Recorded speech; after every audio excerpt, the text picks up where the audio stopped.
Bisnis itu sebuah proses, tidak ada yang instan yang menurut saya dalam bisnis ya, kecuali punya duit langsung banyak atau diwarisi perusahaan. Itu pun juga challenge-nya juga berbeda lah, pasti punya challenge.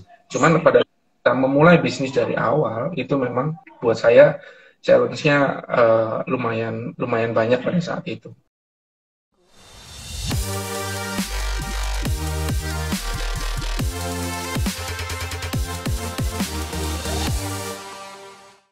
Oke guys, buat teman-teman yang baru join, hari ini kita akan ngobrol dengan Pak Raka ya. Nah, hari ini kita akan ngobrol guys ya, teman-teman yang sering liatin kita punya IG live setiap Senin ya. Kalian harus tahu hari ini acara apa? Acara The Ngobis ya. The Consulting Ngobrol Bisnis. Kita akan ngundang ngobrol dengan Pak Raka Bagus. Hari ini founder dari Ladang 5 ya, founder dari Ladang 5. Beliau seorang yang luar biasa, bisa merubah ya olahan singkong menjadi bisa go internasional ya. Minggu lalu kita ngobrol dengan Coach Yudi Chandra, itu sangat menarik guys. Buat teman-teman yang pengen sukses ya, yang harus dibenahin pertama kali itu adalah mindsetnya dulu ya. Jadi kalau mindsetnya belum beres guys, mau sukses susah ya. Jadi harus mindsetnya dulu beres, baru Anda bisa sukses ya. Tapi kalau mindsetnya nggak beres, mau sukses, ya bagaimana mau sukses ya? Ini Pak Raka. Thank you Pak Raka sudah berkenan untuk menunggu saya dari kehilangan sinyal gitu ya. Hai. Oke. Ya. Ini lagi apa Pak Raka? Lagi masih sibuk ya kondisinya? Untuk di pabrik Enggak, atau pulang. Sudah ya? Jam segini udah. Oke. Nah, guys, ini ada pertanyaan dari Lombok dari Lombok Properti ya, Ishak Lombok Properti. Apa topik pembicaraannya? Hari ini kita ngulik-ngulik guys soal Pak Raka gitu ya, dan soal perusahaannya yang luar biasa ya, Ladang 5 ya, bagaimana kisah singkong gitu ya, produk olahan dalam negeri bisa tembus pasar internasional ya, bersama dengan Pak Raka. Hari ini kita akan ngobrol panjang lebar terkait dengan topik ini ya. Nah, mungkin Pak Raka ini thank you kembali lagi Pak Raka ya, thank you sudah berkenan untuk ngobrol dengan kita hari ini. Tadi kalau ngomongin ini ya, sharing kisah hidup, mungkin kisah hidup nggak menarik lah, kisah bisnis saja. Kisah bisnis, siap. Ya apa namanya, kita mulai itu dari 2013 ya. Background saya sebenarnya bukan di bidang manufacture produk makanan. Jadi background saya sebenarnya desain grafis di sini. Nah, di desain grafis itu ya, kemudian kita kebetulan punya beberapa klien lah yang produknya makanan. Ada satu klien produk makanan yang pernah kita kunjungi itu kalau nggak salah produk ikan olahan lah, ikan olahan di situ. Nah, itu kan saya sempat ngobrol lah sama beliaunya ya, enak ya, anaknya bisa makan ikan terus, kan ikan sehat ya, asosiasinya sehat seperti itu.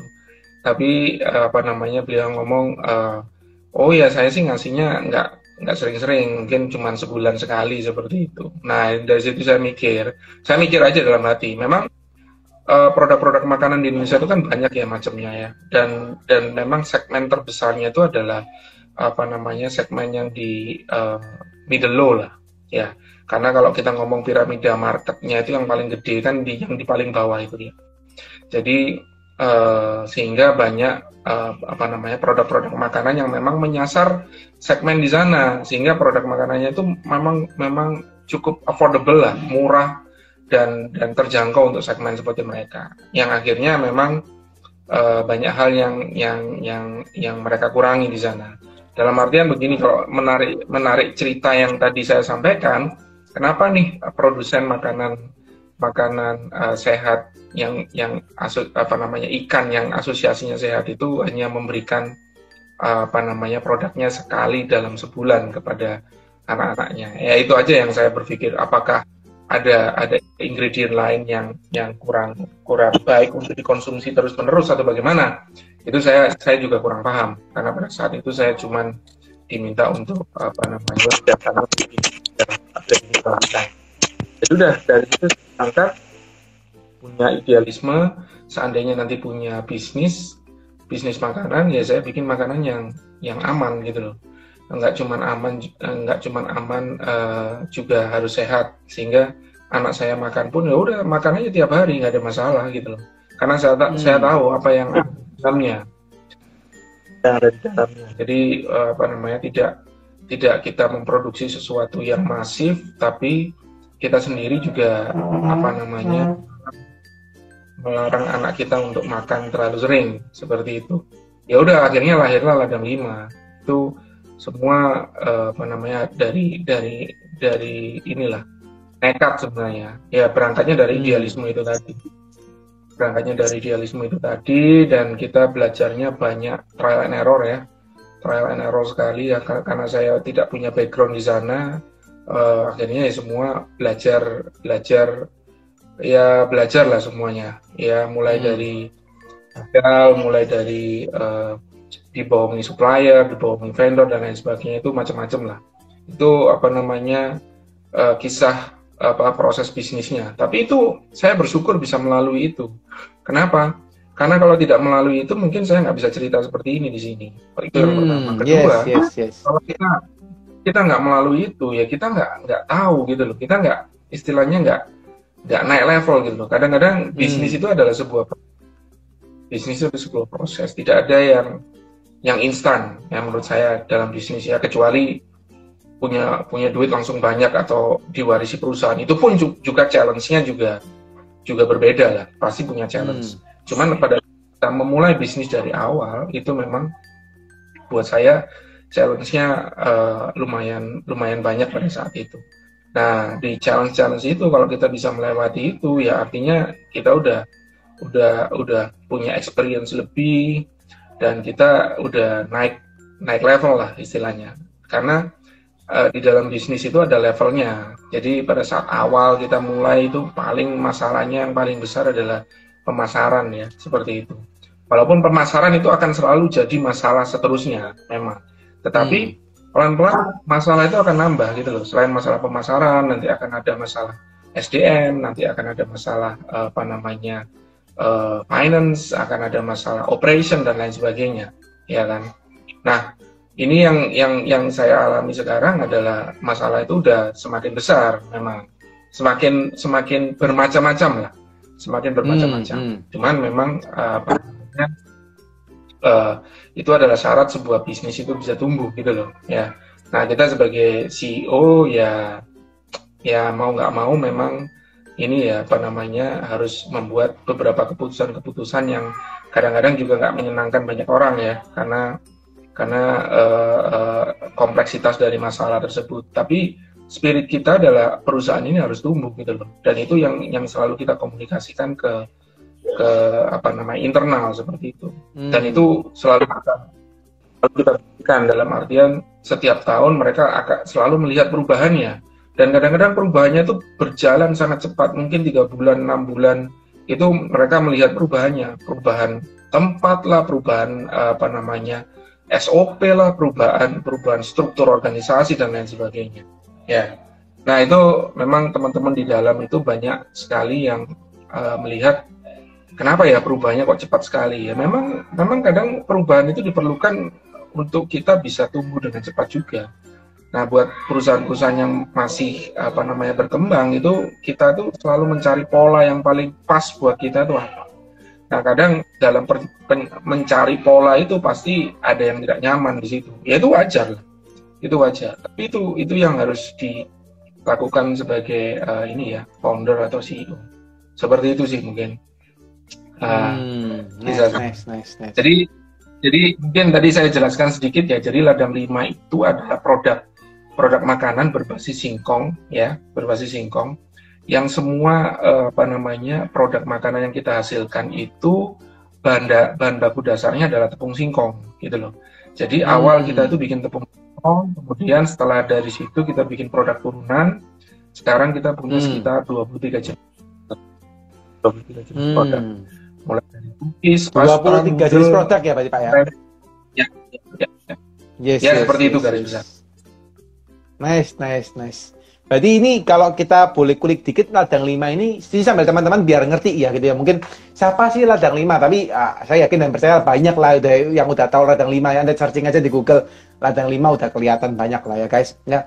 Cuma intinya Pak Raka ini membuat satu perusahaan dengan konsep mengolah gitu ya, mengolah bagaimana singkong ini bisa diolah menjadi berbagai macam bentuk makanan ya. Singkong dibuat tepung. Jadi mulai singkong kan ya Pak. Singkongnya dibuat tepung gitu kan ya Pak. Ya, Pak Raka ya. Awalnya. Ya. Nah, oke, jadi teman-teman searching ya, searching aja ya. Anda boleh cari lah, pasti banyak. Boleh juga follow Pak Raka tuh, nanti bisa lihat langsung di ladang 5-nya ya. Nah, tapi ini menarik Pak. Tadi kan sempat Pak Raka sampaikan bahwa kondisinya tadi ada challenge-nya gitu ya. Ada kisah juga yang nggak gampangnya gitu ya untuk naik level. Apa Pak yang terjadi di proses waktu Bapak menjadi seorang dari desainer gitu, dari seorang desain gitu ya, lalu berubah profesi gitu ya Pak, menjadi memiliki pabrik yang mana kompleksitasnya sangat berbeda sekali gitu ya, kompleksitasnya cukup mungkin bisa beberapa kali lipat daripada desainer gitu, mungkin ya Pak. Nah itu apa Pak yang terjadi Pak di sana Pak? Yang terjadi di sana adalah ya mungkin ini ya perbedaannya adalah dari bidang bisnis yang jasa ke manufacture atau bikin produk seperti itu, kompleksitasnya sangat kompleks sebenarnya. Tantangannya adalah kadang orang itu kalau ini ada ilmu desain yang akhirnya kepakai juga sebenarnya. Jadi desain itu sebenarnya adalah problem solving lah. Ilmu yang goalnya, tujuannya adalah menyelesaikan masalah. Nah, sebelum menyelesaikan masalah, dia collecting data dulu, apa kebutuhan klien, apa problem klien, apa kompetitor dan lain sebagainya, seperti itu. Nah, pola pikir seperti itu yang akhirnya saya terapkan juga di dalam bisnis. Nah, challenge-nya adalah data-data atau ilmu-ilmu yang belum saya punya, mau nggak mau saya harus pelajari. Nah, kadang-kadang kita pelajari itu bukan dari buku, ya zaman itu ya 2013 itu tidak jarang saya temui sharing bisnis seperti ini jarang sekali. Jarang. Benar.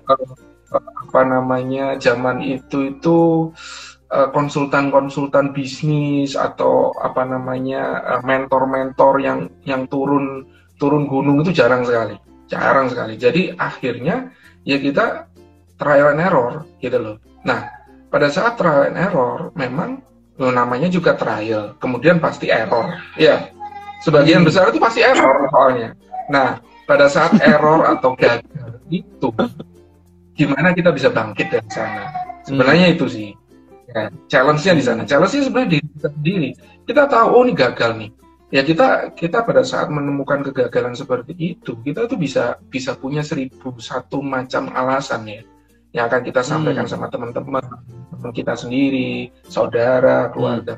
Iya nih aku gagal gara-gara ya gimana? Aku kan bukan orang manufacturer. Ya gimana nih aku udah bikin kontrak sama suppliernya, sudah bikin kontrak sama vendornya, ternyata aku dibohongi lah. Macam-macam hal yang kita temukan untuk pernah sampai ke bersih seperti itu ya Pak ya? Pernah sampai kepikiran seperti itu ya Pak Raka ya? Wow. Tapi kalau kita mau maju, kalau kita mau istilahnya sukses, ya cuman ada satu pilihannya, ya sudah. Gagal satu, coba lagi. Gagal lagi, ya coba lagi. Seperti itu. Itu yang jadi belajarnya itu sebenarnya saya banyak belajar dari kegagalan sebenarnya.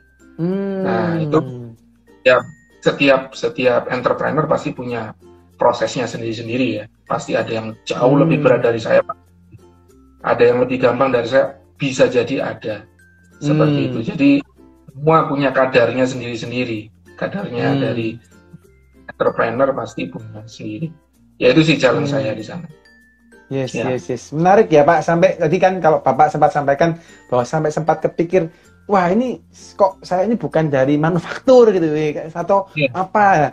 Itu Kalau boleh sharing dikit Pak, apa Pak? Mungkin contoh masalah yang dihadapi Mbak sampai kok bisa timbul pikiran seperti itu Pak Raka. Ya, ya contoh gini aja, dalam proses pengolahan nih, kita ada mesin. Ada mesin misalnya namanya hammer mill. Istilah mesin hammer mill itu saya baru dengar pertama kali ya pada saat terjun itu. Apa sih hammer mill ini?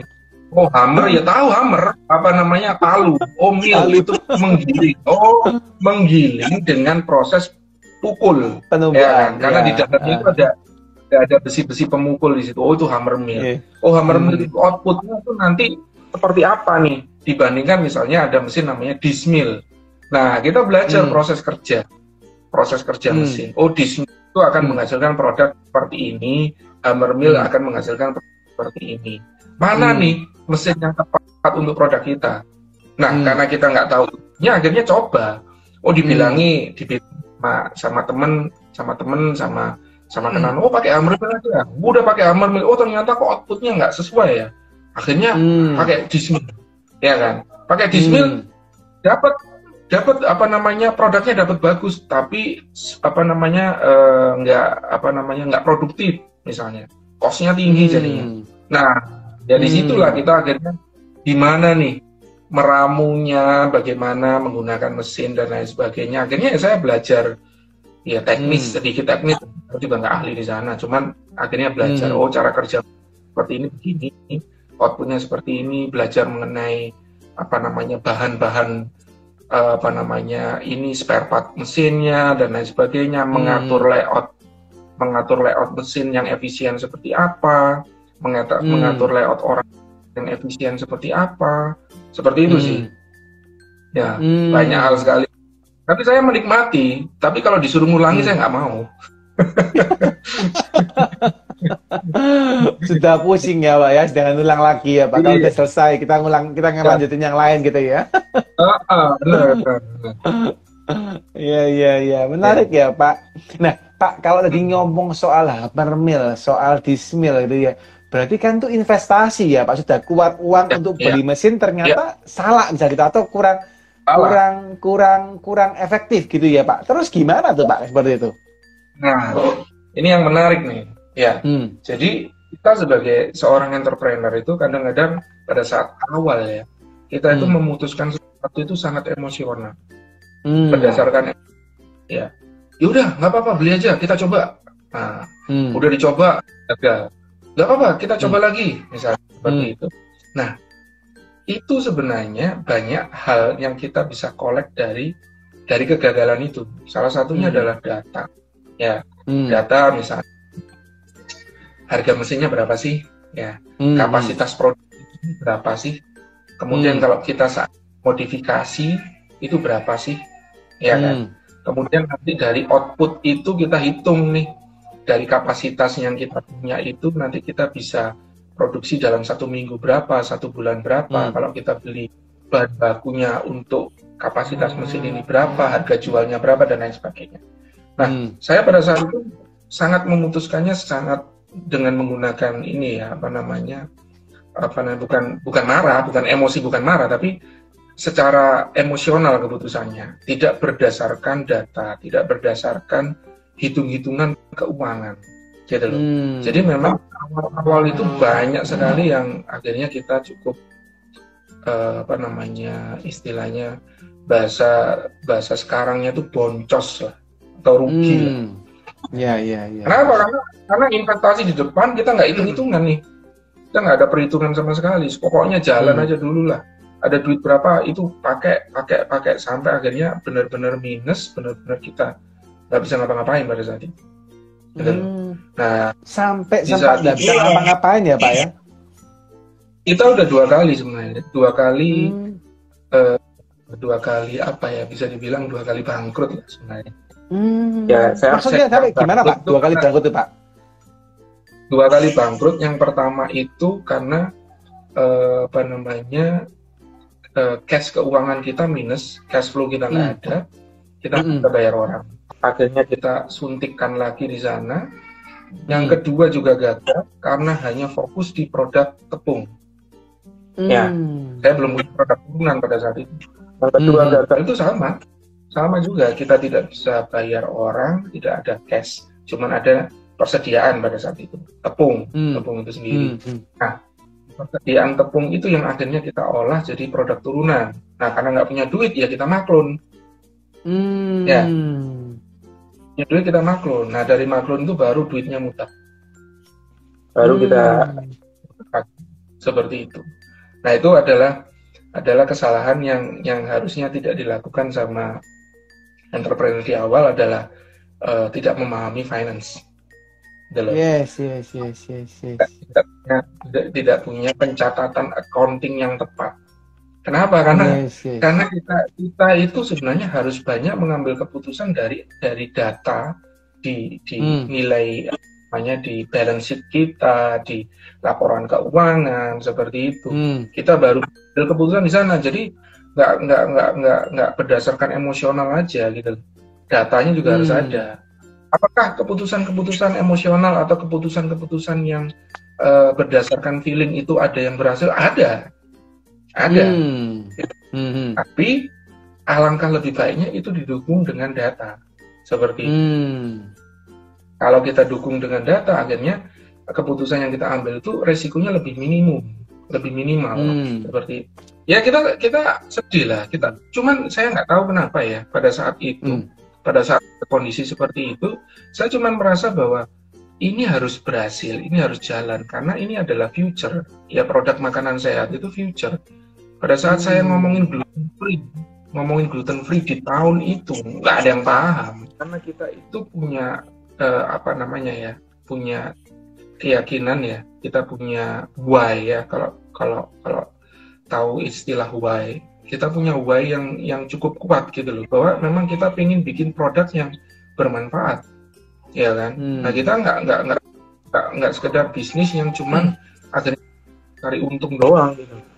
Memang bahwa ini bisnis yang kita jalankan ini nantinya pasti akan bermanfaat, yaitu kekuatan itu yang akhirnya tetap bikin ya tetap jalan sampai sekarang. Yes. Jadi gini, saya itu sebenarnya diberikan ide mengenai produk sehat ini sebenarnya itu juga dari saudara gitu. Yang saya suka dari konsep bisnis ini adalah bahwa dengan menggunakan tepung singkong yang kita fermentasi ini sehingga dia punya karakter mirip seperti terigu, itu bisa menggantikan produk-produk makanan yang biasanya menggunakan bahan baku terigu. Nah, yang nggak banyak orang tahu, terigu itu adalah dari gandum. Dan gandum itu tidak tumbuh di Indonesia. Artinya, kita harus impor. Nah, idealisme saya adalah, saya bisa bikin produk yang bisa membantu ketahanan pangan Indonesia. Itu aja yang bikin keyakinan saya. Udah itu aja. Produk sehat membantu ketahanan. Jadi tadi Bapak sampaikan bahwa kondisinya itu Bapak mendapatkan insight-nya malah dari saudara gitu ya, untuk bisa melakukan itu. Iya, idenya sama gitu loh. Iya. Menarik. Sorry Pak, rada bermasalah di tempatnya. Oke.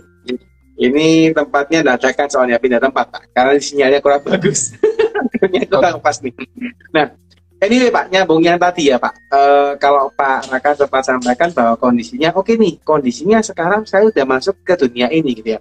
Nah, padahal kalau orang belum tahu soal tepung singkong gitu ya, mereka kan taunya soal tepung terigu lah Pak ya, tepung namanya dari gandum gitu ya.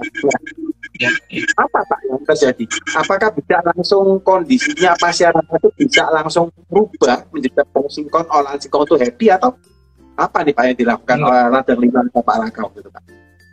Enggak lah, zaman itu ya kita ditolak-tolak di mana-mana kita. Siapa yang tahu gluten free? Nggak ada yang tahu. Ngomongin ke produsen makanannya pakai tepung sehat, ini apa nih? Singkong. Tepung apa nih? Tepung gaplek ya? Oh bukan. Tepung tapioka atau tepung kanji? Bukan. Ya dari mana? Dari apa nih? Singkong. Ya itu tepung tapioka. Oh bukan Pak, ini bukan tapioka. Kalau tapioka atau kanji itu adalah dari patinya singkong. Jadi cuman diambil karbohidrat atau patinya saja. Jadi apa namanya, isinya cuman karbohidrat. Nah, akhirnya ya di sana kita pelan-pelan mengedukasi lah. Kita banyak lakukan apa namanya, cooking demo. Kemudian pada saat zaman itu ya 2014, 15 ke 16 itu gadget itu semakin murah. Ya, gadget semakin murah, internet juga semakin murah, sehingga informasi itu semakin cepat. Nah, karena informasi semakin cepat, tren kesehatan juga semakin cepat tersebarnya. Ya, nah sehingga awareness mengenai makanan sehat, makanan gluten free itu semakin cepat. Kita dibantu sebenarnya, kita dibantu oleh apa namanya, teknologi sebenarnya. Nah, dari situ akhirnya kita menggunakan Instagram. Dulu 2013 kita belum ada Instagram. Kita mulai pakai Instagram, saya lupa ya, 2015 atau 2016. Ya, udah mulai itu, kemudian kita gerilya, bikin cooking demo, dan lain sebagainya. Itu aja yang kita lakukan, sampai market itu terbentuk dengan sendirinya, sehingga sampai sekarang. Nah, pada saat pandemi kemarin sebenarnya di 2020, awareness mengenai produk sehat itu kan semakin naik ya, karena orang akhirnya berusaha untuk meningkatkan apa namanya, imunitas tubuh, mereka mencari produk-produk sehat, sehingga apa namanya, awareness mengenai produk sehat semakin naik. Nah, kita terbantu di sana sebenarnya. Kalau kita Pak coba untuk berandai-andai nih, misalnya, ini kan saya cukup menarik ya, ketika tadi Pak Raka sampaikan bahwa ternyata faktor di luar atau faktor eksternal perusahaan ini juga cukup supporting ya terhadap bisnisnya Bapak ya. Iya. Ya, maksudnya dari begitu internet kenceng, akhirnya orang lebih paham nih harus sehat gitu ya. Wah, paham nih harus gluten free gitu. Akhirnya mereka mulai berpikir ke sana. Nah, pertanyaan saya Pak, kalau seandainya Pak sampai hari ini di tahun 2021 ternyata internet itu belum sampai semasif ini Pak. Kira-kira pernah bayangin nggak Pak? Kira-kira apakah bisnis Bapak bisa sebesar ini atau gimana? Ya enggak lah, saya nggak bayangin itu. Jadi balik lagi ya, kita pernah ngalami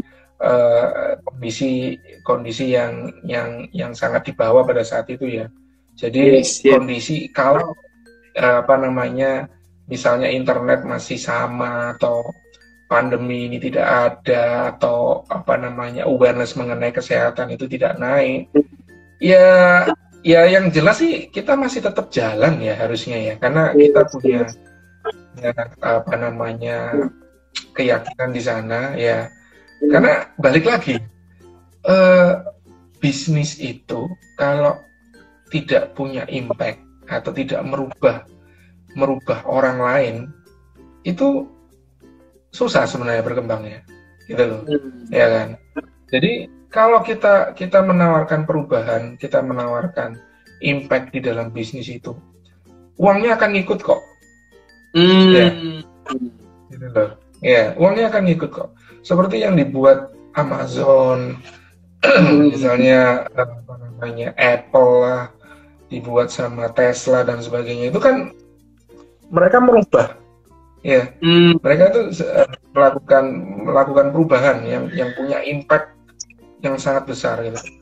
Ya uangnya ngikut nantinya.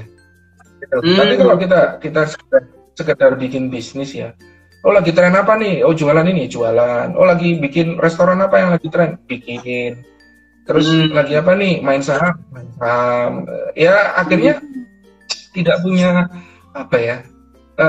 Karena yang ngejalanin kan kita ya. Ngejalanin itu kan foundernya ya. Kalau foundernya tidak punya strong buy yang kuat, ya pada saat ada badai yang pertama datang ya mungkin dia ngapain sih aku nerusin, cari lainnya lah yang lebih gampang lah, yang lebih menguntungkan, mungkin seperti itu. Nah karena kita di awal itu terus terang kita di awal itu nggak tahu untungnya nanti bisa berapa, size bisnisnya berapa, omset nanti berapa, kita nggak terus terang nggak sampai mikir di situ dulu, gitu loh. Ya baru beberapa tahun aja, oh iya ya, oh ternyata bisnis itu seperti ini, oh ini kita harus kelola seperti ini dan sebagainya, baru kelihatan angkanya. Tapi pas di awal-awal kita nggak mikir di sana. Nice. Ya itu terus terang nggak bisa disamakan ya. Jadi setiap orang punya journey-nya sendiri-sendiri. Ya. Ya. Keren. Nah Pak, kalau boleh nih Pak, kita ulik-ulik nih Pak. Maksudnya, tadi kan Bapak ngomong bisnis harus punya impact tuh ya. Nah saya yakin dan percaya Ladang Lima sudah pasti punya banyak impact ya Pak. Boleh nggak Pak di-sharingkan teman-temannya nonton Pak? Apa sih Pak impact yang ditawarkan Ladang Lima sampai akhirnya bisa membuat mungkin bisnisnya berkembang gitu ya sampai sebesar ini Pak? Ya, kita besar-besar banget juga belum. Kita masih berkembang ya. Yes. Nah, kalau ngomong impact yang pertama itu adalah kita kan menggunakan produk lokal ini ya, bahan baku lokal yaitu singkong. Ya. Singkong itu di Indonesia ini setahu saya dan hasil riset awal-awal ya. Singkong itu biasanya kalau nggak dijadikan tepung tapioka, tepung gaplek, tape, keripik singkong ya sudah seperti itu kan. Itu jadi makanan kelas 2. Nah, tapi yang Ladang Lima bikin di sini adalah dari singkong itu bisa jadi produk-produk olahan yang apa ya, kekinian lah. Yes. Bayangkan orang makan cookies secara tidak langsung makan cookiesnya Ladang Lima itu makan singkong, tapi dengan cara yang berbeda, dengan bentuk yang berbeda.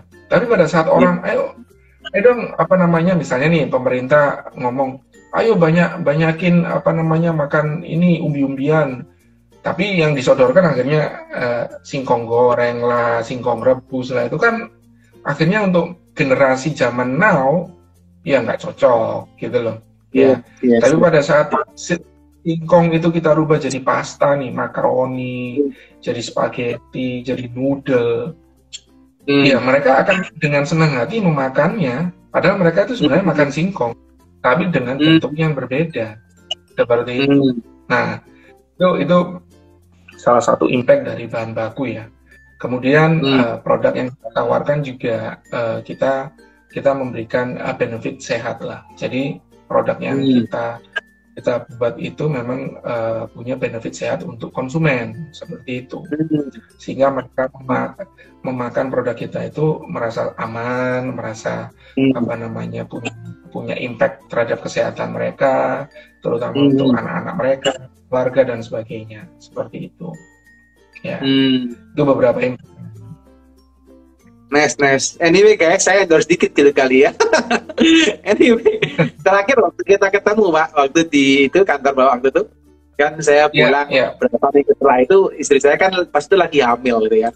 Anyway, nggak bisa makan olahan tepung Pak, karena kan dari gandum. Dan kebetulan istri saya waktu itu lagi alergi gandum. Terus dia ngomong gini, aku nih beli nih mana cookiesnya? Saya makan, enak gitu, saya nggak tahu. Terus dia ngomong, itu punyanya lah dari gitu ya. Ini kan kemarin ketemu Pak Raka nih dan dia happy banget sih. Memang agak kerasa sih, maksudnya kalau kalian makan ya enak banget sih. Saya makannya cookiesnya coklat tuh Pak, yang coklat sama ada yang yang warna putih itu, yang putih sama almond ya kalau nggak salah ya, sama apa yang ada cranberry itu kan ya. Yes. Dan enak kan. Saya endorse dikit sih teman-teman, kalau mau cobain enak deh ya, nggak kalah lah dengan bisnis yang lain ya. Oke. Menarik. Nah Pak, nyambung dikit Pak, kalau tadi kan sempat kita di topik yang awal kita ngobrol menembus pasar global gitu ya. By the way, sampai sekarang ini persebaran produk Ladang Lima sampai di daerah mana aja sih Pak sampai sekarang Pak? Ya sebenarnya kalau sekarang di Indonesia itu kita bisa bilang ada di seluruh Indonesia ya, walaupun tidak sampai ke seluruh kota di Indonesia, tapi kota-kota besar di Indonesia kita sudah ada. Dan memang tahun ini adalah tahun kita untuk banyak merapatkan distribusi. Jadi memang distribusi kita masih belum merapat ya. Jadi tahun ini kita rencana adalah join dengan distributor nasional untuk bisa merapatkan distribusi kita, dan ini lagi proses di sana ya.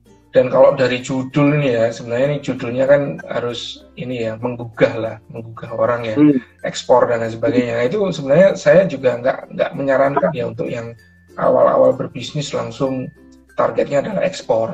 Ekspor yang kita bangun itu cukup lama ya, jadi cukup proses ya.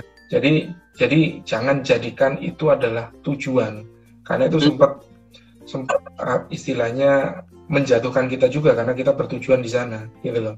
Ya kan? Kenapa tujuan ekspor tapi akhirnya mungkin susah gitu prosesnya, Pak? Iya, susah. Awalnya susah sekali.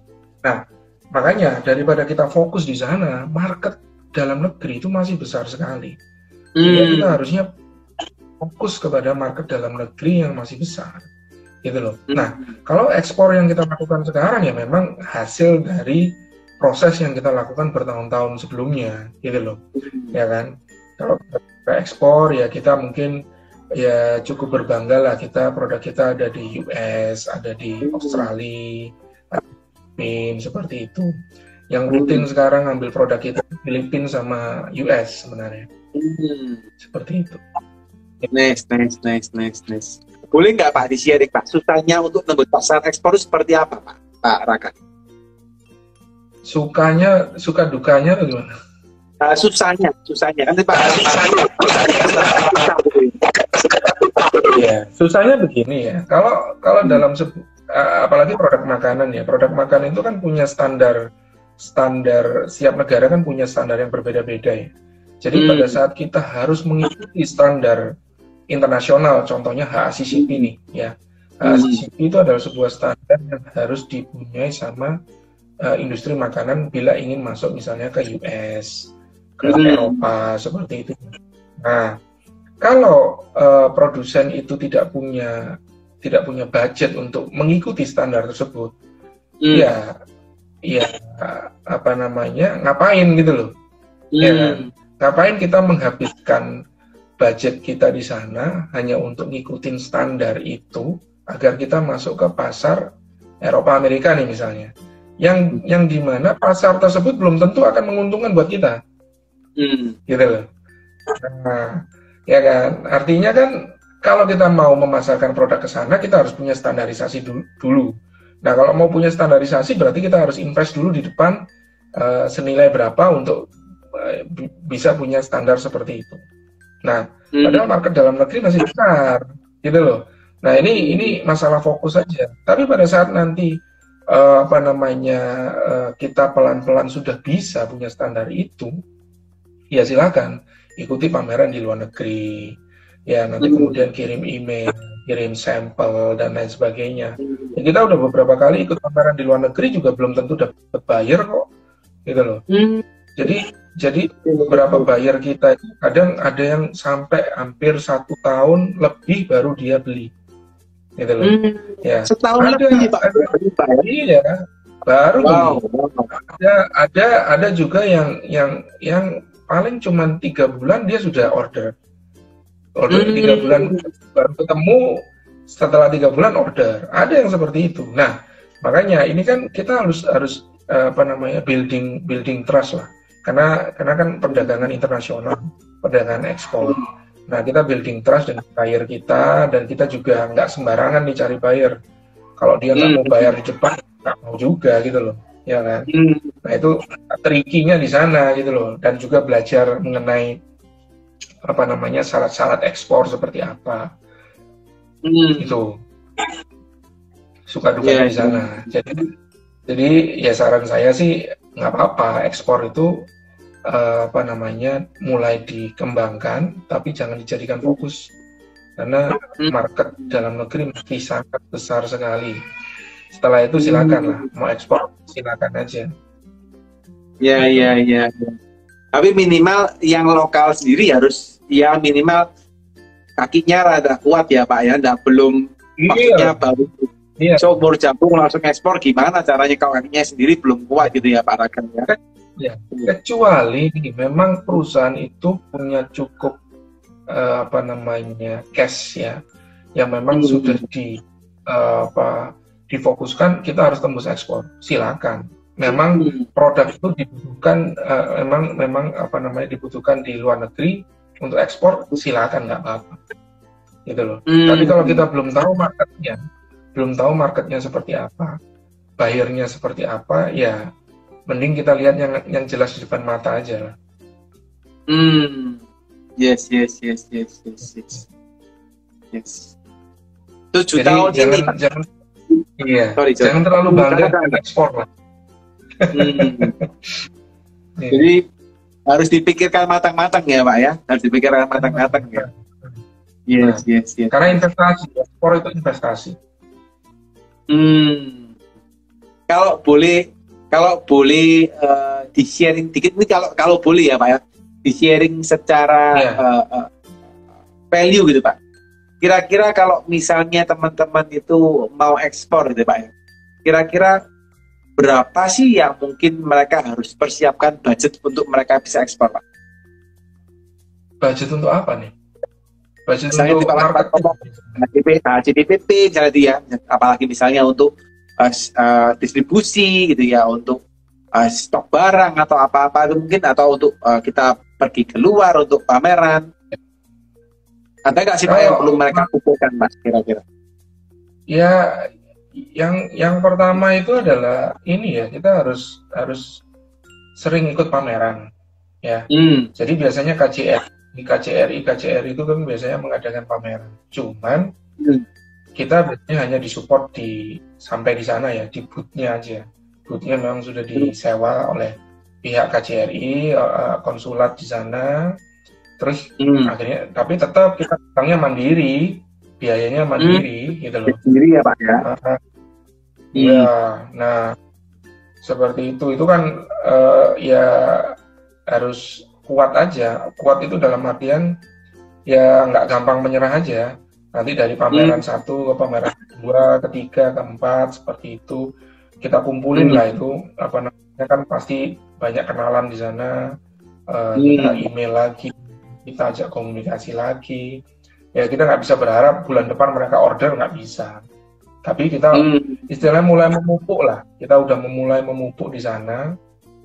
Terus, nah itu bisa dibayangkan kan berapa cost-nya untuk apa namanya ke luar negeri seperti itu ya. Jadi terus kemudian masalah ini ya apa namanya produksi ya. Produksi pastinya untuk standar ekspor memang agak berbeda. Jadi kenapa? Karena ini kredibilitas perusahaan kita. Jadi apa namanya kredibilitasnya itu penting sekali, harus kita jaga. Jadi produk yang kita kirim ke sana memang harus benar-benar kita cek sesuai gitu loh, sehingga apa namanya ini tidak dikembalikan atau tidak mengecewakan lah, seperti itu.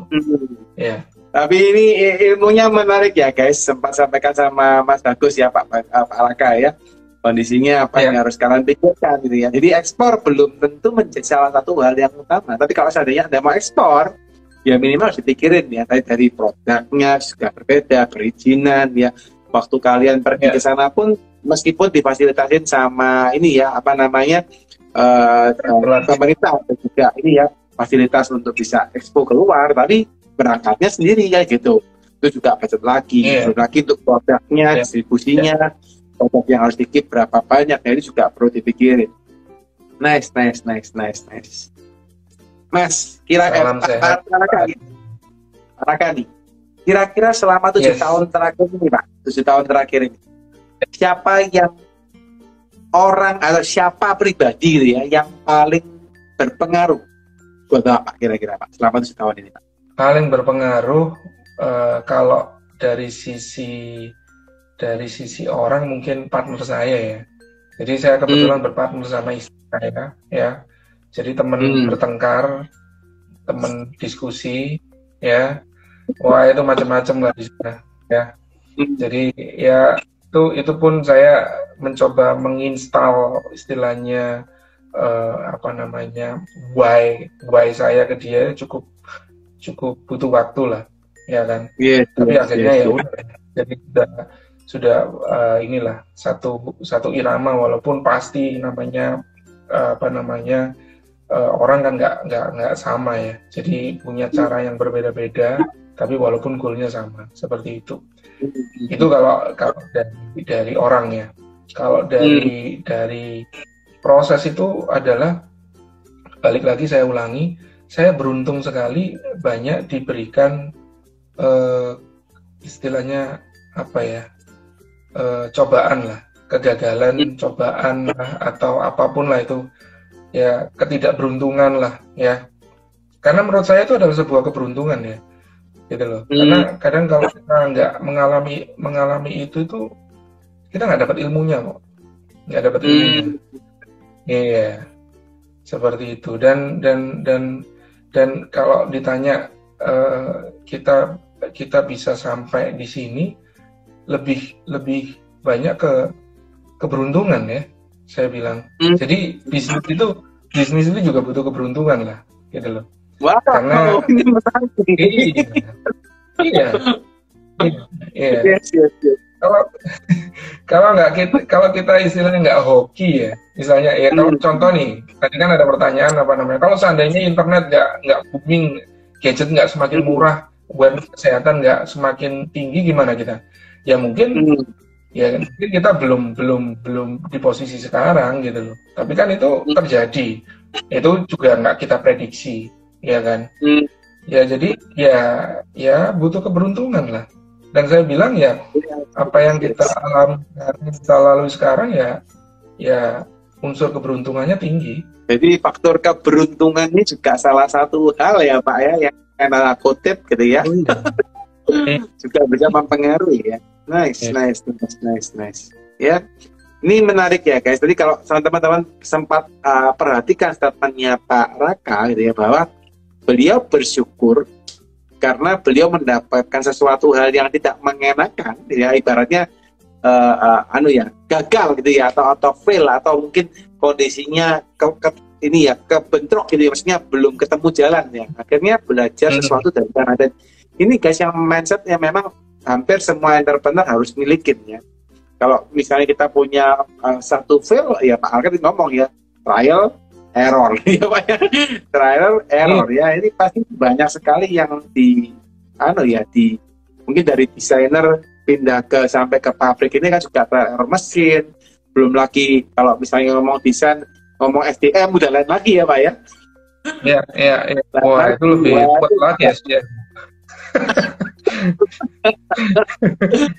Tapi ada air quotes atau gimana Pak di sana? Ada air quotes atau apa namanya mandiri gitu atau gimana di ladang 5 Pak? Kenapa? Ada air quotes gitu bantuin Bapak untuk berpikir dari sisi SDM kayak misalnya gitu, atau dari apa, atau semuanya diolah sendiri Pak?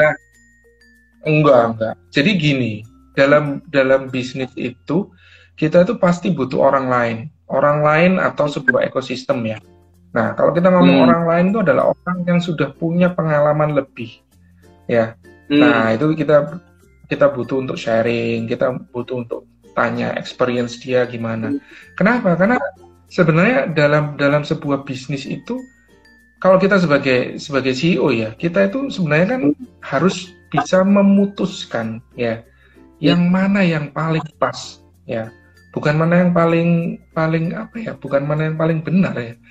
Mana yang paling pas di kondisi kita sekarang. Apa yang harus kita lakukan. Nah, kadang-kadang kita belajar dari orang-orang yang sudah lebih senior di sana. Nah, itu kita butuh mentor lah. Kita butuh mentor di sana. Nah, kemudian ekosistem nih. Jadi kalau kita itu bergaulnya dengan sesama entrepreneur yang posisinya atau levelnya sama dengan kita, masalahnya sama semua lah, gitu loh. Ya kita nanti ketemu sama teman sesama entrepreneur nih, ngomongin gimana nih pegawai kamu, gimana nih, wah iya nih lagi muntaber, apa tuh muntaber, mundur tanpa berita misalnya, seperti itu. Oh sama, aku juga sama dong, gimana cara ngatasinya? Wah ini aku juga nggak tahu, ya sudahlah, sama-sama nggak tahu, akhirnya ya sudah nggak ketemu apa-apa kan. Nah, tapi kalau kita ketemu, iya sama-sama pusingnya, masalahnya sama, ya kan. Tapi kalau kita punya ekosistem apa namanya, sesama entrepreneur yang ada yang levelnya sama, ada yang levelnya jauh di atas kita, itu akan jauh lebih bagus lah. Karena kita selain melihat teman-teman kita yang selevel, kita juga bisa melihat teman-teman kita yang sudah jauh di atas kita. Nah, itu akan punya dua pendapat yang berbeda di sana. Nah, itu beruntungnya saya join di sebuah ekosistem seperti itu gitu. Ya. Jadi kita nggak menemukan jalan buntu kalau ketemu sama temen itu, gitu loh. Bukan berarti kita nggak boleh bergaul dengan temen yang sesama levelnya. Tapi kalau kita bisa lebih bergaul dengan beragam bisnis size, itu jauh lebih bagus, ya kan? Nice. Jadi tetap ada coach yang bantu gitu ya Pak ya. Tapi juga yang paling penting juga ekosistem tadi ya Pak Raka ya. Jadi bisa saling support, bisa saling mungkin dapat ide dari sana gitu Pak Raka ya. Oh iya. Paling pentingnya itu saling support. Oke, nice. Saya yakin dan percaya teman-teman pasti dapat insight banyak ya dari hari ini kita sharing dengan Pak Raka ya. Thank you so much Pak Raka. Sudah sabar dengan kita. Terakhir Pak, pertanyaan terakhir Pak Raka. Yes. Sebelum kita akhiri nih ya sesi hari ini ya. Mungkin boleh nggak Pak kasih satu atau dua pesan untuk teman-teman yang nonton hari ini ya. Mungkin boleh nggak Pak kita mungkin kata-kata penutup nih dari Pak Raka, teman-teman terutama mungkin yang lagi fighting ya, ataupun teman-teman yang masih lihat PSBB habis ini ada PSBB lagi, ini gimana nih kondisi keuangan perusahaan ini?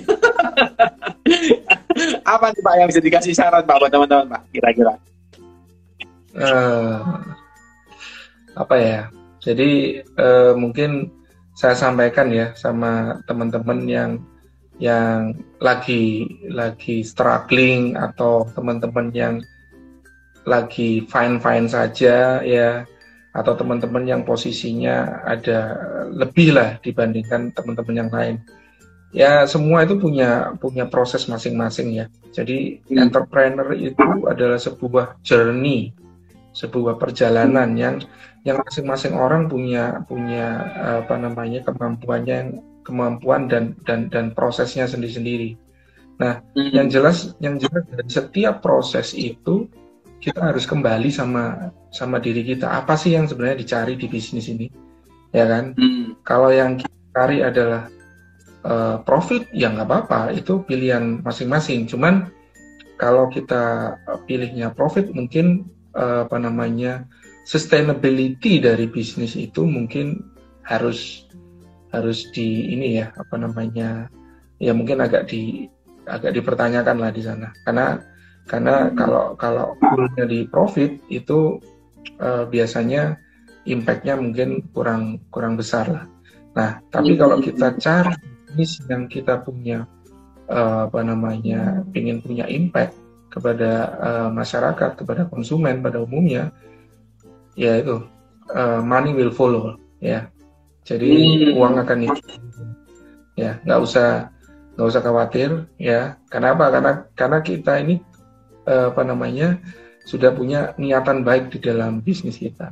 Nah kalau kita punya niatan seperti itu ya semua akan ikut lah.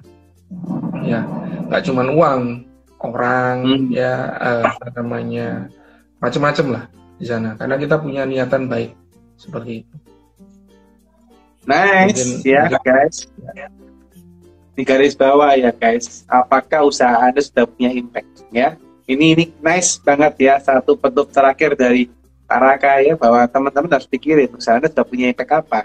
Jangan pikirin profitnya aja, karena profit belum tentu bisa sustain. Sustain itu maksudnya berkelanjutan ya. Nah, ini profit, tapi kalau Anda misalnya ngomong aja gitu ya, kena dampak ceplek sedikit aja gitu ya, misalnya apa kayak saya nggak tahu, ya profitnya ngilang, terus apa yang harus kalian lakukan? Tapi kalau punya impact gitu ya, money will follow. Wah ini keren nih ya, kata tutup dari Pak Raka ya, punya impact, money will follow ya. Oke, thank you so much Pak Raka. Saya nggak pengen nganggu waktunya lebih lama lagi karena sudah mengingat juga jam. Nanti berkumpul dengan keluarga ya, meskipun cheat everything chief executive officer sudah berhasil dilalui gitu kan, tapi tetap butuh waktu dengan istri dan anak. Saya tidak mau mengganggu waktunya lebih lama, tapi matur nuwun Pak, thank you so much Pak sudah sharing dengan kita. Very happy to have you today ya, sharingnya nancep banget. Saya sambil menjadi moderator sambil juga kayak dikuliahin Pak, gitu jujur gitu. Oke, oh iya gitu ya, oh iya ya ternyata itu bisnis itu ya gini, oh iya. Very happy Pak ya dengerin ya. Dan saya yakin dan percaya teman-teman dari juga pasti banyak belajar dengan Pak Raka. Buat teman-teman yang belum follow Pak Raka harus segera follow ya. Yang belum follow Ladang 5 pun juga harus follow. Meskipun followernya udah banyak sih Ladang 5, tapi harus di follow. Kalau belum follow ya harus tetap di follow biar tahu. Yang belum beli produknya monggo gaji coba sehat healthy. Dan saya aja suka gitu ya, apalagi Anda harus ya gitu ya. Oke, thank you so much Pak Raka. Salam buat keluarga, sehat-sehat terus. Semangat Pak, punya impact Pak, dan money will follow you. Thank you Pak Raka. Terima kasih, terima kasih. Sukses buat di consulting. Terima kasih Pak Dedi. Ya, terima kasih Pak. Ya, sampai. Ya.